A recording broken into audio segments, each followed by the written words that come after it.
سورہ التوبہ آیت نمبر 100 صفحہ نمبر 292 صفحہ نمبر 252 الحمدللہ وکفی وسلام علی عبادہ الذین اصطفیٰ وعلی آلہ وصحبہ اجمعین اما بعد فاعوذ باللہ من الشیطان الرجیم بسم اللہ الرحمن الرحیم والسابقون الاولون من المہاجرین والانصار والذین اتبعوهم بإحسان رضی اللہ عنہم ورضوا عنہ وأعد لهم جنات تجری تحتها الأنہار خالدین فیہا ابدا ذلک الفوز العظیم صدق اللہ مولانا العظیم۔ ترجمہ دیکھیے جی، جن لوگوں نے سبقت کی پہل سب سے پہلے یعنی سب سے پہلے ایمان لائے، مہاجرین میں بھی اور انصار میں سے بھی، اور جنہوں نے نیکوکاری کے ساتھ ان کی پیروی کی، اللہ ان سے خوش ہے اور وہ اللہ سے خوش ہیں، اور اس نے ان کے لیے باغات تیار کیے جن کے نیچے نہریں بہہ رہی ہیں اور ہمیشہ ان میں رہیں گے۔ یہ بڑی کامیابی ہے۔ یہ سورہ توبہ کی آیت نمبر 100 ہے۔ اس میں حضرات صحابہ کرام رضوان اللہ تعالی علیہم اجمعین کی عظمت، عزت اور توقیر کا ذکر کیا گیا ہے۔ بہت ساری باتیں پہلے بیان کی جا چکی ہیں۔ یہ آج ایک نئی بات میرے ذہن میں آئی، میں نے جب چیک کیا تو بہت اچھی باتیں ملی دیکھنے کو۔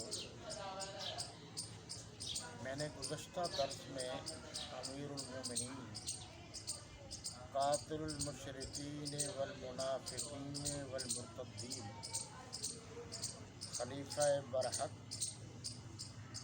خلیفہ صادق، خلیفہ امین سیدنا علی بن مرتضیٰ رضی اللہ تعالی عنہ کے بارے میں سورہ دہر کی آیت اور اس کی تفصیل اور تشریح عرض کر دی تھی۔ آج کچھ احادیث مبارکہ کے حوالہ جات اسی موضوع سے متعلق ہوں گے۔ اس میں جو ایک خاص لفظ ہے اس پر آپ کی توجہ مبذول کرانا چاہتا ہوں۔ اس آیہ مبارکہ میں والذین اتبعوہم اور الذین جن لوگوں نے اتبعوہم ان کی تابع داری کی، ہم ان سب کی تابع داری کی۔ یہ لفظ سب میں نے اس لیے استعمال کیے ہیں کہ یہ سب کے سب اللہ کے ہاں رضی اللہ عنہم ورضوا عنہ ہوتے ہیں۔ اور دوسرا، تمام صحابہ کرام رضوان اللہ تعالی علیہم اجمعین اس طرح تسبیح کے دانے کی طرح پروئے ہوئے ہیں کہ قیامت تک کوئی شخص ان کو آپس میں جدا نہیں کر سکتا۔ تو یہ لفظ ہے جی انصار میں سے، اور جنہوں نے نیکوکاری کے ساتھ ان کی پیروی کی، رضی اللہ عنہم ورضوا عنہ، اللہ ان سے راضی اور وہ اللہ سے راضی۔ یہ تیسرا طبقہ ہے۔ پہلا سابقین، مہاجرین و انصار میں سے۔ سابقین سے مراد جو پہلے ایمان لے آئے۔ ظاہر بات ہے پہلے جو مہاجرین تھے وہ ایمان لے آئے، جنہوں نے بعد میں ہجرت کی۔ انصار میں سے بھی پھر لے آئے۔ پھر تیسرا یہ ہے ان کی دعوت پر جو لے آئے، یعنی صحابہ کرام رضوان اللہ تعالی علیہ مجمعین کی دعوت پر جو ایمان لے آئے وہ بھی شامل ہے۔ ان کو بعض نے تابعین کہا ہے، بعض نے تبع تابعین کہا ہے، یعنی پہلے تابعین انہوں نے ان کی زیارت کی، پھر ان کی یعنی تابعین کی جنہوں نے زیارت کی وہ تبع تابعین۔ خیر القرون قرنی ثم الذین یلونہم ثم الذین یلونہم۔ آپ نے فرمایا بہترین زمانہ میرا ہے، اس کے بعد جنہوں نے ان کو دیکھا، اس کے بعد جنہوں نے پھر ان کو دیکھا۔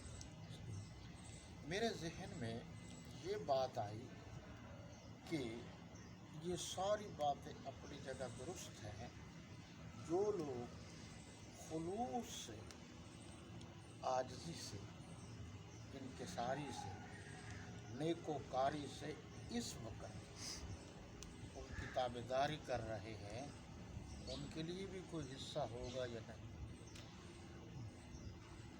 میں بہت بڑی بات کر رہا ہوں کہ اب اس وقت ایک ہے کتابوں کا حوالہ، بہت ساری کتابیں ہیں جن میں یہ حوالہ جات موجود ہیں، بلکہ یہاں تک بھی ہے کہ آپ صلی اللہ علیہ وسلم سے جب یہ بات ہوئی کہ آخر زمانہ میں جو حضرت ابوبکر صدیق اور حضرت فاروق اعظم رضی اللہ تعالی عنہ کی خلوص نیکوکاری سے تابعداری کریں گے، فرما برداری کریں گے، اطاعت گزاری کریں گے، ان کے لیے بھی کچھ ہوگا۔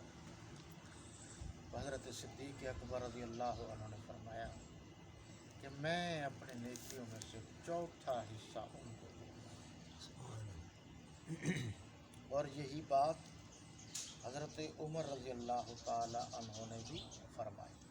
انوار الصدیق ایک کتاب ہے، اس میں یہ ساری بات لکھی ہوئی ہے، اور جو محقق علماء ہیں وہ اس بات کی تائید کرتے ہیں۔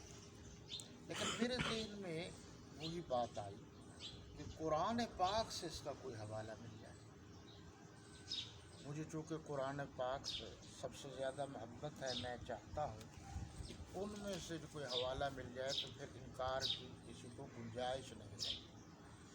تو کچھ میں نے حوالہ جات دیکھے ہیں، آپ بھی دیکھیے۔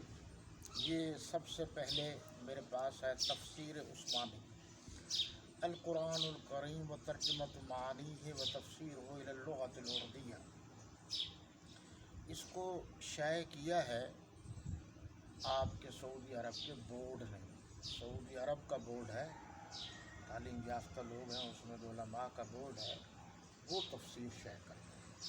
تو جو اردو کی ہماری تفسیر تھی پاکستان سے، تو کئی زبانوں میں وہ شائع کرتے ہیں، تو اردو زبان میں انہوں نے تفسیر شائع کی ہے سعودی عرب کے علماء کے بورڈ نے۔ اس میں جو لکھا ہے اس پر آپ اس لفظ پر ضرور غور کریں۔ آیت نمبر یہی ہے، آیت نمبر 100۔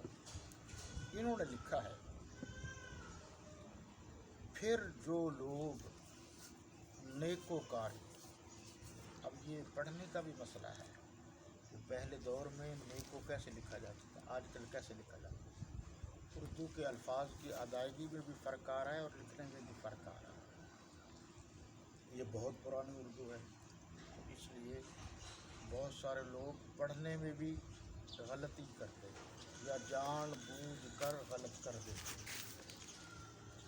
پھر جو لوگ نیکوکاری اور حسن نیت، اچھی نیت سے ان پیش روان اسلام کی پیروی کرتے رہے. ان پیش روان اسلام جو صحابہ کرام ہے رضوان اللہ تعالی علیہ اجمعین، جو اسلام پیش رو ہیں، ان کی تابع داری کرتے رہے. ان سب کو، ان لفظوں پر غور کریں گے، اردو ہے، ان سب کو درجہ بدرجہ خدا کی خوشنودی اور حقیقی کامیابی حاصل ہو چکی. یہ جو بہت سارے لوگ کہتے ہیں کہ فلاں لوگ، یا میرے بارے میں بھی کہتے ہیں ہر وقت صحابہ صحابہ کرتا ہے، صحابہ صحابہ کرتا ہے،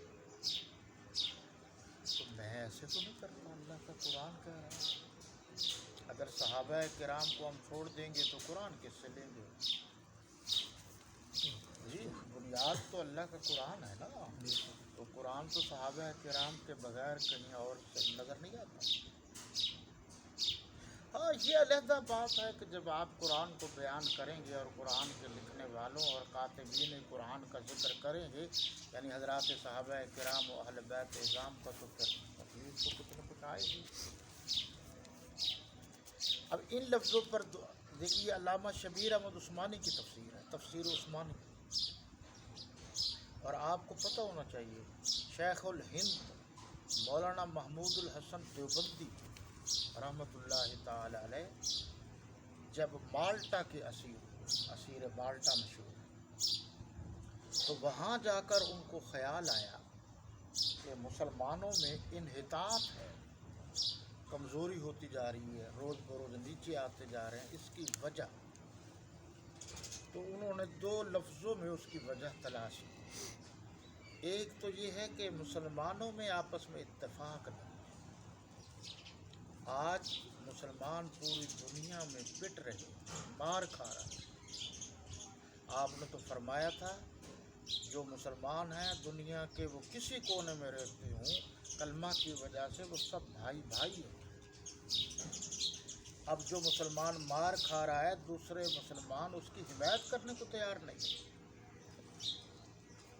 فلسطینی مسلمان برسوں سے مار کھا رہے ہیں. آپ کے یہاں قریب کشمیری مسلمان برسوں سے مار کھا رہے ہیں. برما کے مسلمان برسوں سے